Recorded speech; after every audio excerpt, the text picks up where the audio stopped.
This is Darren with rebootcongress.blogspot.com, and today I'm talking with Star Parker. Star is the president of CURE, the Center for Urban Renewal and Education, and a nationally syndicated columnist. You can find her on the internet at starparker.com. Star, I met you in mid-August at the Sherman T. Parker Awards banquet here in St. Louis. That banquet was part of the Meet Me in St. Louis conference hosted by MoveOnUp.org.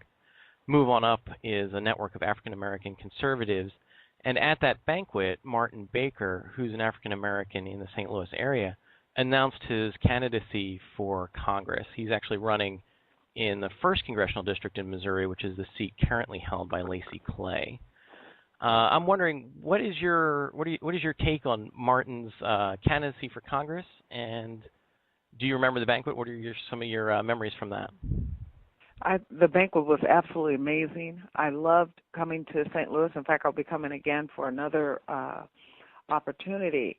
But when you think about doing educational scholarships, when you think about black conservatives who are unifying themselves to say enough is enough, when you think about the long-term goals for the St. Louis area and beyond for the black conservatives that are there to start teaming up to become almost what the Buffalo Soldiers were in the history of this country to the military, becoming for the Tea Party like the Black Patriots, similar to that time in our history when we knew that the left will use race and racial division at any point they can to further their agenda. And so when you ask me about the candidate, what has happened in our country is we have tremendously divided into two countries. We have one makers, one takers. We have a situation where half the country lives free and half the country lives government dependent. We can't go on like this. It's obvious in all national discussions that we have reached that critical tipping point that we can no longer go on like this. We are spending money we don't have. We're expanding government beyond recognition, and people are getting tremendously crushed by this. The neighborhoods that are hardest hit are the neighborhoods that are the most at risk when you expand the heavy hand of government and when you expand heavy regulation.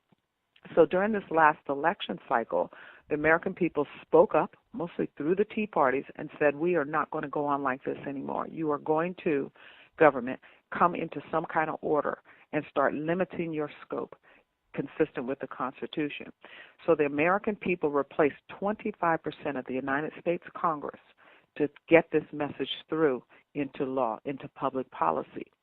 The only areas that did not get one change of the guard are these hard-hit communities, these at-risk communities where you have 41 Congressional Black Caucus members who have been representing those communities for the last 50 years, locking arms with the hard left and getting absolutely nothing done. Amidst them watching their communities unravel, families collapse, unemployment now has skyrocketed. So I welcome that energy that is pushing forth a black conservative agenda in these hard-hit communities. What do you think a candidate like Martin Baker needs to do in order to gain traction in these communities? And more importantly, how does he recruit volunteers to get out there and get out the vote and just get his message out in these communities? He needs to engage his story with the community. He needs to tell his community why he believes what he believes. We know from polling data that a third of African Americans agree with the right. 1/3, polling after polling after polling for 20 years says that they are evangelical and conservative. So the first order of business for Martin is to find his constituents, identify those in the community that 3 in 10 that agree with him so that he can build an army. The second thing he needs to do is go into the churches that represent these thirds. Of the 45,000 black churches in the country, 10% are evangelical and conservative. 10% poll year after year with the right. So he needs to identify in his community, if 1 in 10 black churches is a conservative black church, he needs to find them. And he needs to find them and build them up so that he will have an army, a core constituency, not just an army when it comes to the pastor, but he will have his captains, he will have his lieutenants, he will have his officers so that they can make a difference in that community. Then third, he needs to go into that community through every source available through that constituency of the people, the constituency of the pastors, and the constituencies of the media and tell his story, why he believes what he believes, and talk about ideas that are going to break the cycle of government dependency and break the cycle of poverty in these hard-hit neighborhoods. Martin Baker is an active member of the Tea Party in the St. Louis area. And earlier in October, President Obama came to town. He actually visited with a recipient of some of the stimulus funding, the Congressman Russ Carnahan's brother, Tom Carnahan, who lives in St. Louis.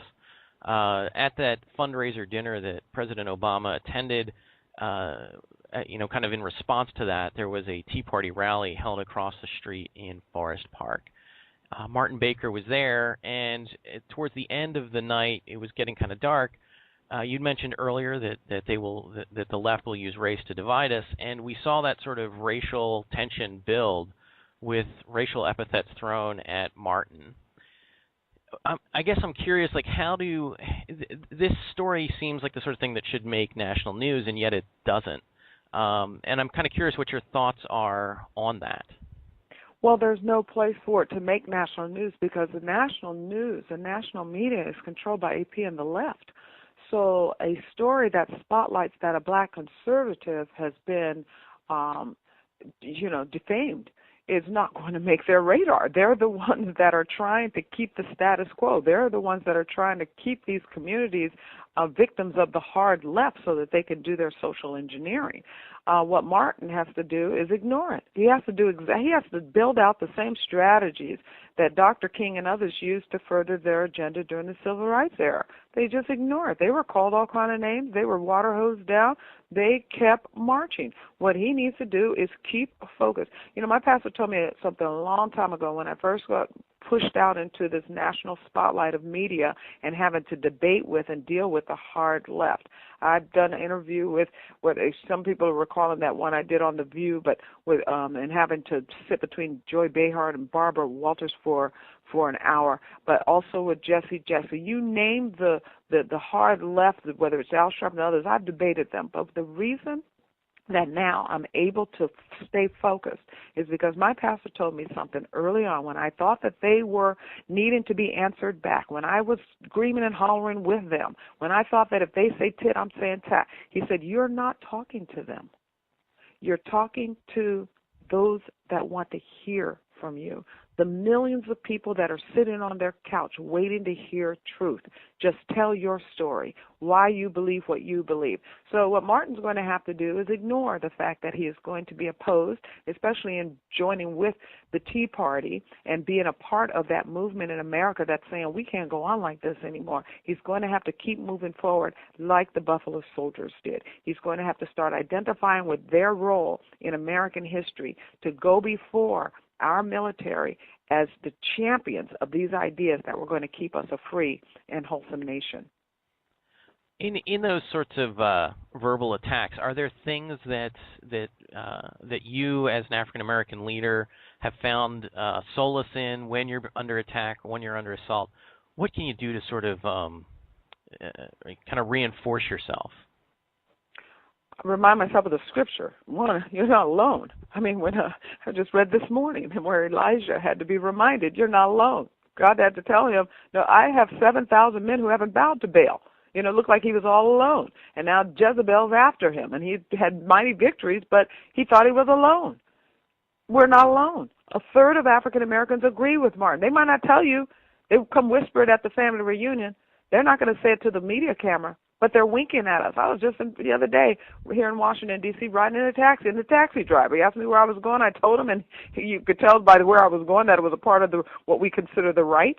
And he just started talking about how Barack Obama reminds him of the dictators in Africa and how him and his family escaped all that. And now they're sitting in this regime again. They don't. And next thing I know, I'm at this meeting, and it happens to be at the same building where FEMA is located, and this African-American woman comes running out after me, screaming screaming, and I have to be very watchful because I've got a lot of enemies in the city. I know that. I know that my life could be threatened any time. We had bombs scare at our office, and not after me directly, but this is becoming a very sensitive work. And she was coming screaming at me, but she was a fan. She was coming screaming at me saying, Starboy, oh my goodness, I can't believe you're just walking down the hall. I love you.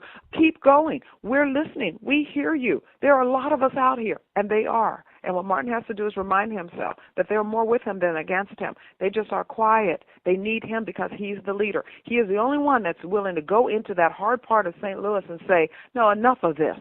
How long are we going to allow for the madness of this social engineering, this vulgar expansion of the welfare state that gives us the ugly appearance of government dependency that is destroying entire communities, unraveling families, absolutely killing our offspring? I mean, the abortion rate keeps on in the black community at the current rate. There won't be any African Americans in this community. So, yes, he needs to just keep his voice solid, keep his voice focused, and keep reminding himself that there are more with him. And every now and then he's going to get a letter from one of them. And every now and then he's going to get an encouragement from somebody that he didn't expect to get it from.